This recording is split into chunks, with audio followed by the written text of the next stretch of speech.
আসসালামু আলাইকুম। ওয়ালাইকুম আসসালাম। তোমাকে একটা কথা বলার ছিল।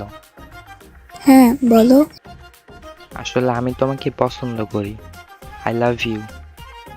আচ্ছা শোনো, তুমি কি সিগারেট খাও? হ্যাঁ, খাই তো।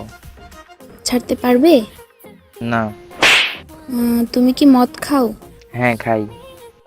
ছাড়তে পারবে? না। ফ্রি ফায়ার খেলো? হ্যাঁ, খেলি। ছাড়তে পারবে? না। I love you too. তাহলে এগুলা বলার কারণ? কারণ হলো তুমি এগুলো অন্য কারোর জন্য ছাড়তে পারবে না, তাহলে তুমি আমাকে অন্য কারোর জন্য ছাড়তে পারবে না।